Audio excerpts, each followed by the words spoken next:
And a lot of us are like that, aren't we? Because I find that a lot of people are the same. It's like, where is it for me?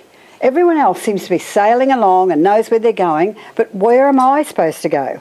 And I was one of those. I looked at it, and I think I shared, I got saved, and I thought everything's going to be roses now. Our marriage is going to be wonderful, and our son's going to be healed, because they had our first son born with a lot of problems. And it was really hard going, because the diagnosis didn't help us. Nobody really knew what was wrong with him, and he was so sick, and kidney problems and epileptic fits and all sorts of things. And we were like, okay, now we're saved. It's all going to happen. Roddy's going to be healed, and our marriage is going to be right. Because who knows, frictions happen when you've got stress on your life. And Neil always makes a joke. We were two accidents looking for a place to happen. And that's true. When we met, I was a stumbling, adopted child that didn't know who I belonged to. I felt like I was a mistake. I didn't have a purpose in life, and he was the son of a drunken, an alcoholic, gambling man, and we were just messes. And you marry each other, and it's like, well, you help me. No, you help me. No, fix me. And you argue over stupid stuff. And then we get this child that had a problem and sick. And so he was another thing in the mix. And so life was not good. So, okay, now we're saved. It's all going to be fixed up, right? Wrong. It didn't happen. So I was very disappointed in God, and I'm like, why not? Why not? I expected it.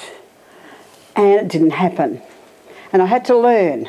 I learnt the hard way that it was a slow process of me growing. See, salvation happens, and it's all done at the cross. But who knows, there's things to work out with fear and trembling. Yeah. It isn't all done for you. You take up the cross daily, and you face everything that's there in your life. And we just looked at the graph I had here of all the areas that we live out of, and every one of those needs tweaking.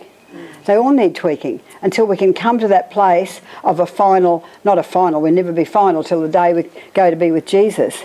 But we need to get a restoration in our life and something happening for us where it clicks and you understand that it's a walking process, and we go on in Him, and we just walk day by day, and we one step before the other. The steps of a good man or woman are ordered by the Lord, and He delights in our path. And so when we fully believe that God used two vehicles for the sake of our birthing, a male and a female, and He ordained me no matter what, because that was my big beef. It's like I was a mistake. I should not have been born. I'm just a nomad. I don't have a destiny or anything. So how could you have a purpose for me, God? How can there possibly be a purpose? And He showed me Psalm 139, and He showed me that He knew me with the I breathe life into you in your mother's womb. And so I realised then, His desire is none should perish, but I realised then, not one of us are a mistake. And we know that from the Word. Not one of us are a mistake. God chooses to use the circumstances for the sake of your birthing, and He puts giftings inside of you accordingly. Not one of us are the same. And I'm so thankful that He puts giftings that are different for each one of us, that we can start to come forth and blossom into those giftings when we know He's our dad. He's our father. He's our father. It didn't matter that I didn't know my parents. For years it did matter. Because I used to say, well, what was my name? Didn't have a name. What was my name? Well, I was only adopted at 6 weeks, so what was my name? When I finally found it, I had another name. But I was like, but what do I use then? When I get up to the pearly gates, and some of you have probably heard this testimony, what am I going to say when old Pete stands there? Name, please. Okay, I'm at the pearly gates. Well, I don't know. I've got all these different names. I was Esther Nance, known as Nance. I was Nance all my life. I said to Mum, I fought with my adoptive mother. Why, if you like that, why didn't you call me Esther? Or why didn't you call me Nance Esther if you wanted to call me Nance? But I got into trouble at school, wherever I went, they were always calling me the wrong name. And I'm like, no. To me, as an adopted child, it was important that I own something. Yes. And that's what our life's like. We've got to own who we are and own our particular destiny. And then I found out, well, when Mum adopted me, I was 6 weeks old. Well, she changed my name straight away. because I was Margaret Mary, and Mum called me Nance, Esther Nance. No, well, I was Margaret Mary. I found out for 6 weeks, good old Catholic name, Margaret Mary.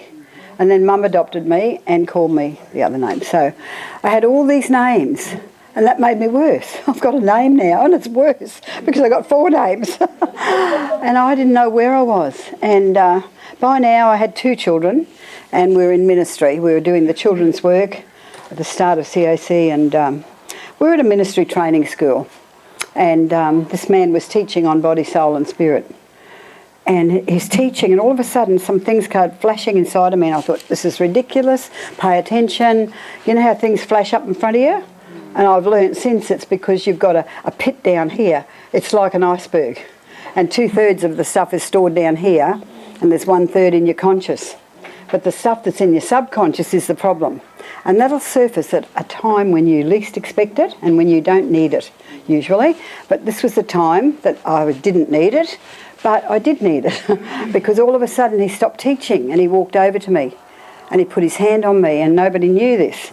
But he said to me, God knows you by your name. Wow. Your name is written in the Lamb's Book of Life, and you got a new name written on a white stone.